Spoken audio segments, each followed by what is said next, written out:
Welcome to part one of making the Daisy Quilt. I'm going to show you how to make one block first. So each block is made up of 4 Drunkard's Path blocks. So we're just going to cut the first one out, and the 2 pieces, I use a 28mm rotary cutter. It's nice and small and it gets around the curves really easily.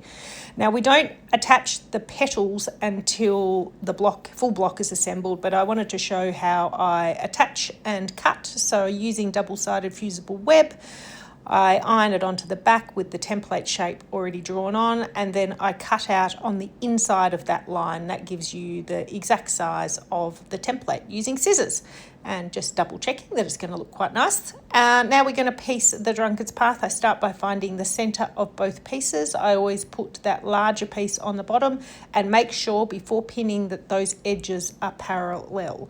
Now on the ends, I like to do a little double pinning, a woven pin. It stops the edges of that Drunkard's Path. If you've ever done one before, sometimes you can get the little daggy bit hanging out. The block doesn't finish square. That kind of stops that.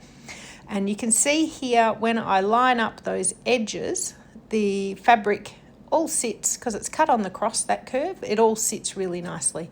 Now, I'm going to be honest with you, when I was filming this, I have a camera in front of my face, so it's quite difficult for me to see as I'm sewing. But I am using a 1/4 inch foot, and I am following the edge and readjusting the fabric as I go. Once I get to that center pin, I'm going to stop and lift my foot. I'm using a knee lift so I can lift the foot without my hands.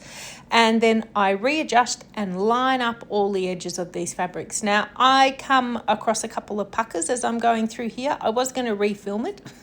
It's mainly because I can't see, but I was going to refilm, and I thought, nope, you know what? You need to see that it is easy to get rid of these. There's one coming up right now, and what I do is I realise it's going to happen, so I stop, the needle's in the down position, lift the foot, readjust, and then finish to the end.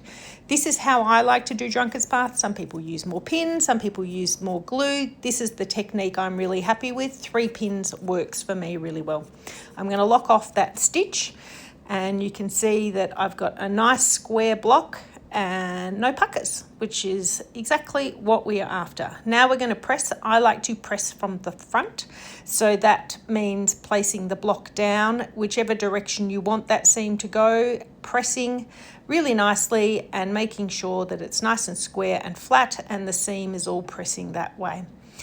In part 2, we'll assemble the block, and I'll share my raw edge applique tips.